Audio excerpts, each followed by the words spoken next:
As the scope of sanctions against Russia has expanded, one area has been of particular interest. Starting with the United Kingdom, then Poland and the Baltic states, then later the entire European Union and Canada, a number of countries have gradually closed off their airspace to Russian flag carriers like Aeroflot. But how exactly does a country close off its airspace, and why does this matter? Hey everyone, I'm Noah Zerby. I'm a professor of global politics at California State Polytechnic University Humboldt.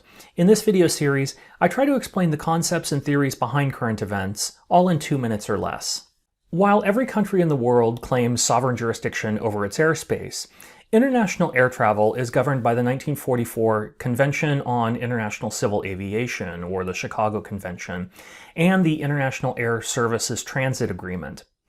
Under that convention, states are supposed to grant other states' airlines, at a minimum, transit rights, or the right to fly across their territory without landing, and the right to refuel or carry out maintenance without unloading passengers or cargo. These are often referred to as first and second freedoms, and while countries are legally allowed to charge fee for the exercise of those rights, the rights themselves are supposed to be guaranteed under the convention. However, a number of states have not ratified the convention and are thus not subject to its regulations. Further, even states that have ratified the convention claim that their sovereign rights to control the airspace above them may supersede that agreement. So why does all this matter? Since the end of the Cold War, the international aviation industry has developed longer point-to-point routes that often transcend multiple countries' airspace. A plane flying from London to Tokyo, for example, will likely transcend Russian airspace. Conversely, flights from Moscow to New York will usually transcend the European Union and Canada's airspace.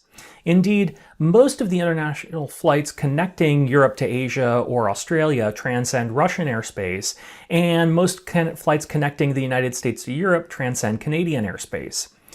Routing to avoid particular airspace, like that over conflict zones or closed airspace, increases the flight time and thus the fuel costs, and in the worst case scenario may make direct routes altogether impossible.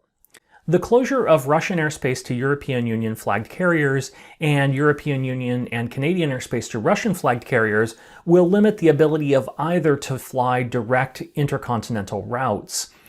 Most European carriers have been forced to cancel flights to Asian destinations like Tokyo, Seoul, and Beijing, and Russian carriers are likely to be forced entirely out of European markets.